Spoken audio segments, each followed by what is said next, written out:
বিশ্বাস জিনিসটা কেন জরুরি এটা বোঝানোর জন্য শুরুতে আমার খুব প্রিয় একটা এক্সাম্পল, এবং এটা খুবই ক্লাসিক্যাল একটা এক্সাম্পল, সেই এক্সাম্পলটা তোমাদের কাছে দিতে চাই। সেটা হচ্ছে যে বিশ্বের যারা দৌড়বিদ তারা তো পৃথিবীতে তো দৌড় আর আজকে থেকে হয় না, অনেক দিন থেকে হয়। শত শত বছর ধরে দৌড়বিদদের একটা টার্গেট ছিল। টার্গেটটা হচ্ছে 4 মিনিটে 1 মাইল দৌড়ানো, 4 মিনিটে 1 মাইল দৌড়াবে।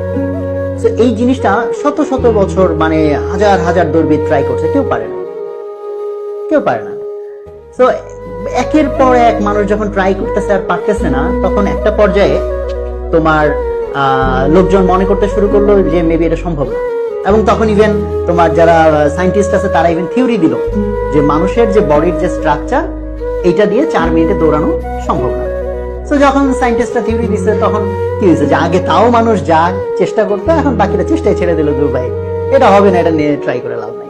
ওয়েল, তো কিছু মানুষ তো থাকে ঘাটতেরা, তাই না, যারা এত থিওরি বুঝে না, সে নিজের মতো চলে। তো রজার ব্যানিস্টার এরকম একজন দৌড়বিদ, সে ভাবলো যে আরে ধুর, কিসের থিওরি, কিসের কি, চেষ্টা করলে কেন পারবো না।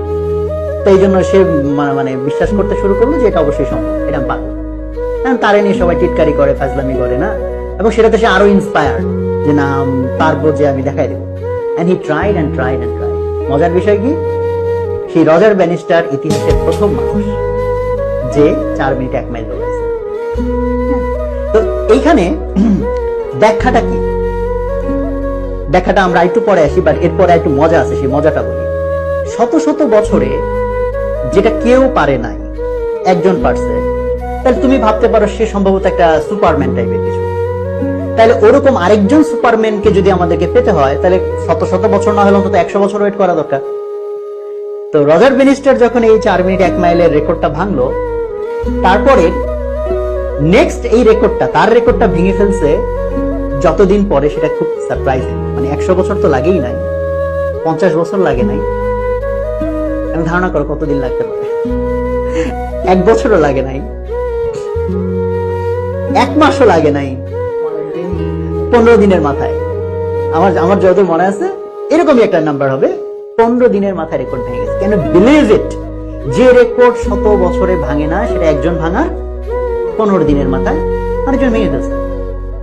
এবং আরো কি মজা, ধরা যাক হইতে পারে যে পরপর 2টা সুপারম্যান জন্ম নিয়ে নিচ্ছে, হ্যাঁ, বাট সেটাও যে ঠিক না, তার প্রমাণ কি? তার প্রমাণ হচ্ছে পরবর্তী 20 বছরে কয়েক হাজার দৌড়বিদের রেকর্ড ভাঙছে, কয়েক হাজার। তো তাহলে আমরা এখন এই পুরো জিনিসটাকে ব্যাখ্যা করার চেষ্টা করব, পুরো জিনিসটার এক্সপ্লেনেশন কি হতে পারে। একটা হতে পারে যে রজার ব্যানিস্টারের আগে যত দৌড়বিদ ছিল, এরা ছিল সব মাজা ভাঙা, কোমর ভাঙা, আর ব্যানিস্টারের পরে যত দৌড়বিদ, এরা সব সুপারম্যান, স্পাইডারম্যান, না সব super hero. Is it a কি বল proper explanation, do you think? তাহলে এক্সপ্লেনেশনটা অ্যাকচুয়ালি কি? এক্সপ্লেনেশনটা হচ্ছে বিলিফ। কারণ যতক্ষণ কোনো একটা জিনিস কেউ করে নাই, তখন মেজরিটি মানুষ এটা বিলিভ করতে পারে না যেটা সম্ভব। আর যখন মানুষ বিলিভ করে না, তখন সেই ঘটনা ঘটে। এটা আমি আরো এক্সপ্লেইন করবো, বাট এইটুকু আগে শুনে রাখো, যখন মানুষ বিলিভ করে না, তখন সেই ঘটনা ঘটে না। বাট দেখো, ব্যানিস্টার করে ফেলার পর হঠাৎ করে এইরকম একের পর এক এই রেকর্ড ভাঙতে থাকবে, এটা কিভাবে হলো?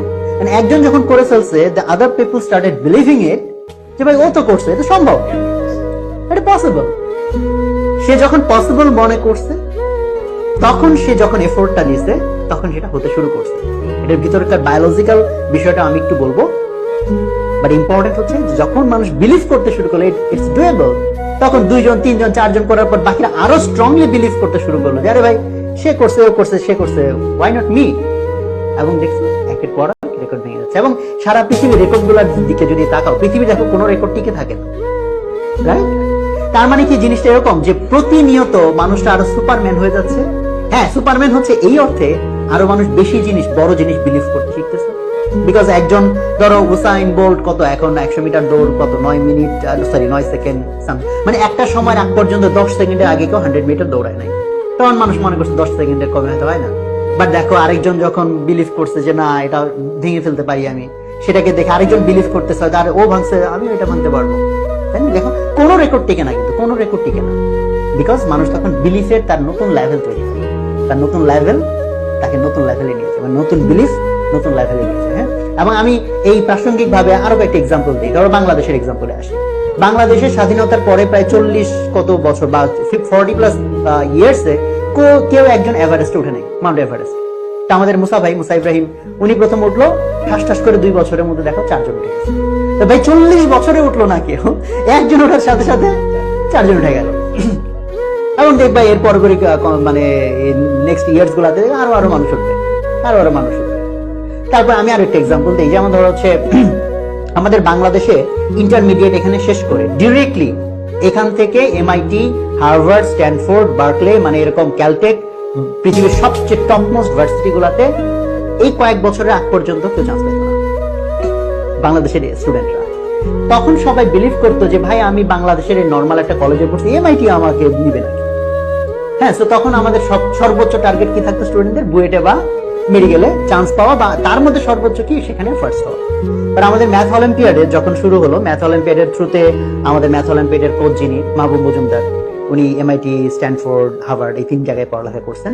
তো উনি যখন স্টুডেন্টদের সাথে মিশলেন, স্টুডেন্টরা দেখলো আরে ভাই মাহবুব ভাই উনি পারে, মাহবুব স্যার উনি এই সব জায়গায় পড়ছে, হোয়াই নট আস। এবং উনি ইন্সপায়ার করলো, আরে তোমরা তো এখানে ট্রাই করলে পারবা। তখন হচ্ছে নায়েল, নাজিয়া, মুন ওরা যখন গেল, এরপর থেকে দেখো সেখান থেকে শুরু করে এখন পর্যন্ত কোনো বছর মিস নাই যে আমাদের স্টুডেন্টরা MIT-তে, হার্ভার্ডে, স্ট্যানফোর্ডে না যাচ্ছে।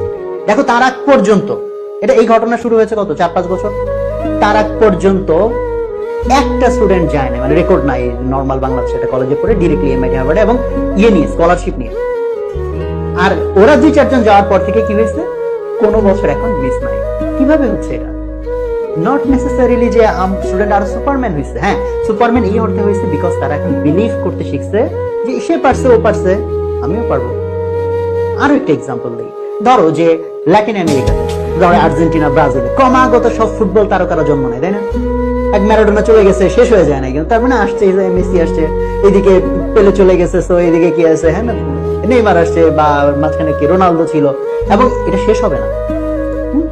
ভেরি ইম্পর্টেন্ট হচ্ছে এটা শেষ হবে না, এরা চলে গেলে আরো আসতে থাকবে। আচ্ছা ভাই, ওদের ওইখানে সব এরকম ব্রিলিয়ান্টরা ফুটবলাররা বাংলাদেশে কেন হয় না? বাংলাদেশে কেন হয় না? অনেকগুলো, মানে এগুলোর একটা কারণ, প্রত্যেকটা জিনিসের পেছনে একটা কারণ থাকে না, বাট মেজর একটা কারণ হচ্ছে বাংলাদেশের ফুটবলাররা কোনোদিন বিলিভ করতে পারে না I can be like Maradona, I can be like Messi or Ronaldo or Neymar. কারণ ওইখানে যে ছেলেটা জন্ম নিয়েছে, প্রথম কথা হচ্ছে প্যাশন, ওইখানে কথায় বার্তায় চাল সবকিছুর মধ্যে ফুটবল, যে কারণে প্রথমত হচ্ছে ওইখানে হচ্ছে প্রচন্ড প্যাশনেট তারা ফুটবলার হওয়ার জন্য। বাংলাদেশে কিন্তু ওরকম বেশি সংখ্যায় না হলেও কিছু সংখ্যায় আছে যারা ফুটবল নিয়ে প্যাশনেট, বাট মেজর ডিফারেন্সটা তৈরি হচ্ছে কোথায়? ওইখানে ওরা বিলিভ করতেছে আরে এই মাঠে নেইমার খেলছে, এই মাঠে মেসি খেলছে, আমি কেন পারবো না, তাই না? এটা একটা খুব ইম্পর্টেন্ট বিলিফ, যদি না থাকে মানুষ অ্যাচিভ করে।